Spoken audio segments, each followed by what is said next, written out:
Right now, there is a fracture running directly beneath the Philippine capital that has not moved in 368 years. When it finally ruptures, no technology on Earth will provide a single second of warning to the 13 million people living on top of it. In the last 5 months alone, a magnitude 6.9 ripped through northern Cebu, killing 79 people and damaging nearly 186,000 homes. 11 days later, a magnitude 7.4 slammed into the seabed off Davao Oriental, triggering tsunami warnings across 7 provinces, and then a magnitude 6.8 struck the same zone 7 hours later, a seismic doublet that shattered over 40,000 homes in a single day. An offshore swarm near Sultan Kudarat then unleashed 3,319 earthquakes in 2 weeks, including 14 above magnitude 5. 40 high school students in Baguio City flooded a hospital emergency room in mass hysteria after a magnitude 4.4, barely strong enough to rattle dishes.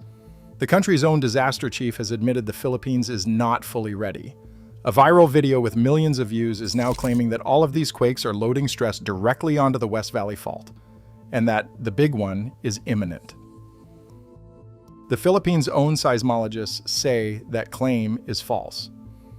But here is the detail that makes the real story worse than the fabricated one. The government's official projection for what a West Valley Fault rupture would do is 34,000 dead, 170,000 buildings collapsed, and 3 million displaced. It comes from a study published in 2004. The population data is 20 years old.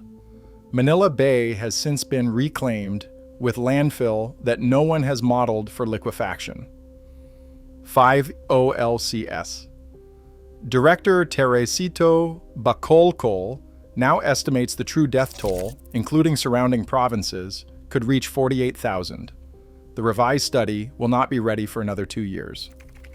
Interior Secretary Jonvic Ramula has said publicly that most casualties will come from informal settler families, people in homes built without permits, cooking with kerosene, in structures that have never been inspected. The earthquake that will test all of this cannot be predicted. There is no warning possible, and the country's own officials say they are not ready for it. To understand how the Philippines reached this point, you have to go back not weeks or months, but centuries. The last time the West Valley Fault moved was 1658. In 2004, the Japan International Cooperation Agency, the Metro Manila Development Authority, and the Philippine Institute of Volcanology and Seismology published the Metro Manila Earthquake Impact Reduction Study, modeling what a magnitude 7.2 rupture would do. The numbers were staggering. That study was supposed to drive a generation of preparedness. Then the years passed.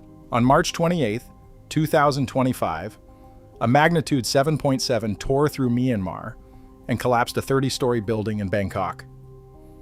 Across the Philippines, anxiety surged. Then the ground started breaking closer to home. On September 30th, 2025, at 9:59 p.m. local time, a magnitude 6.9 split open northern Cebu along the Bogo Bay Fault. A fracture so obscure it did not even have a name until the Philippine Institute of Volcanology and Seismology documented the surface ruptures. It had been dormant for over 400 years. Most people in the region had never felt a significant earthquake in their lives. 79 did not survive this one. Over 12,700 aftershocks followed in the first 3 weeks alone. 11 days later, at 9:43 a.m. on October 10th, a magnitude 7.4 struck offshore Davao Oriental. Tsunami warnings blared. A wave hit Tandag, and at 7:12 p.m. that same day, a magnitude 6.8 struck the same zone. phivolcs classified the pair as a doublet. 2 major ruptures from the same source in a single day.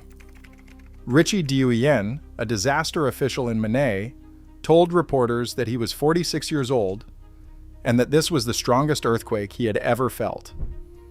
Over 1,000 people were injured. Nearly 40,000 homes crumbled. 1,000 patients at the Davao Oriental Provincial Medical Center were evacuated to a tent city outside the hospital. They did not return for 11 days.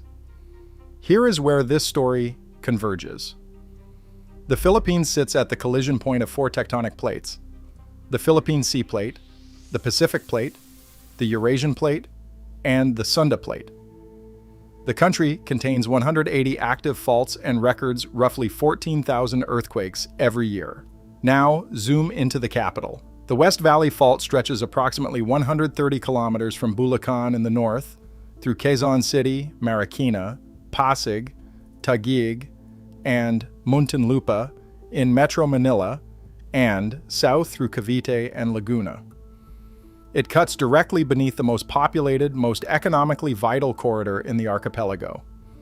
Metro Manila generates roughly 1/3 of the nation's entire gross domestic product, and the fault is locked completely. GPS measurements show it accumulating elastic strain at 10 to 12 millimeters per year with no release. The recurrence interval is estimated at 400 to 600 years. The lower boundary, 400 years from 1658, falls at 2058. The window is approaching.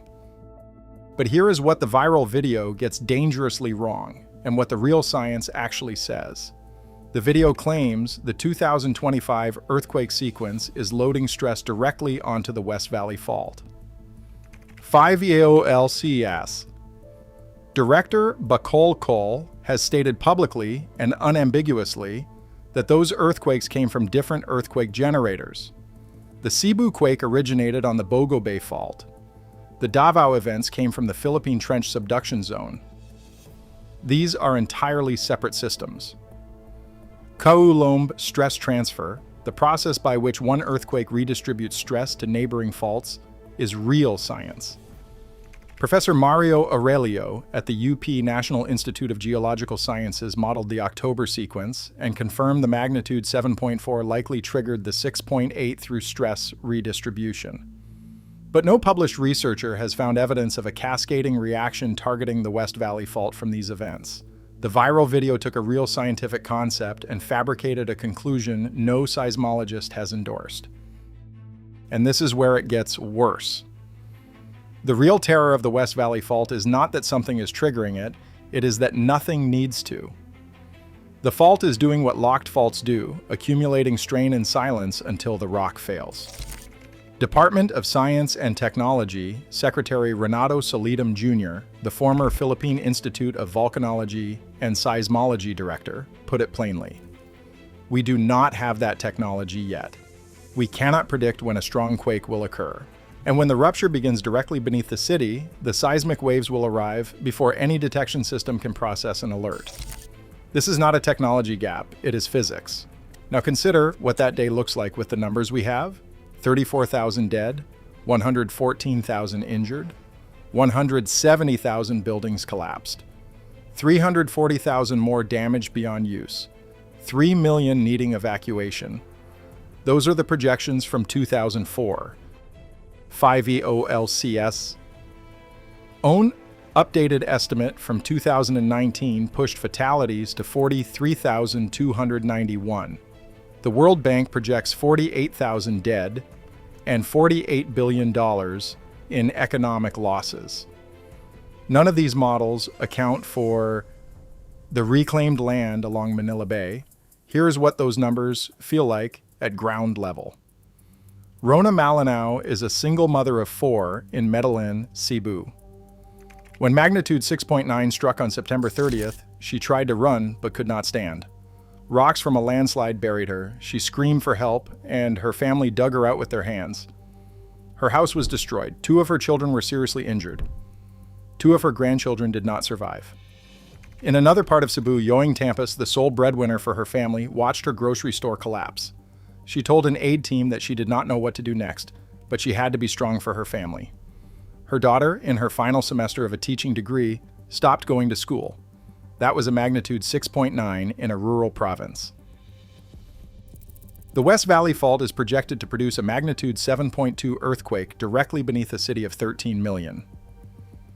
Here is the problem that is not making headlines. The Sultan Kudarat offshore swarm is declining, but phivolcs warns high magnitude events remain possible. Director Bakol Cole says that we do not have the technology to predict if a larger earthquake will occur next. The JICA study revision is officially in progress, but the updated projections will not be published before 2028 at the earliest. Until then, the Philippines is preparing for its worst-case scenario using population data from an era when the affected area had a different skyline, a different population density, and a different coastline. The West Valley Fault remains locked. phivolcs monitors it around the clock. No unusual activity has been detected. The agency repeats the phrase it has used for years. The big one is a matter of when, not if. But whether when means this year or 2058 or a century from now, no instrument can tell the difference. Will the revised study be finished before the fault moves? Will the informal settler families that the Interior Secretary says will bear the heaviest toll ever receive the structural inspections that could save their lives? And if the deadliest earthquake projection in Southeast Asia is built on data from 2004, what else across this region is being planned for with numbers that no longer reflect reality? The West Valley Fault has been storing energy beneath Metro Manila for 368 years. It does not know about the study. It does not know about the timeline. It does not negotiate. And somewhere beneath the pavement of Quezon City, Marikina, Pasig, and Taguig, the strain is still building.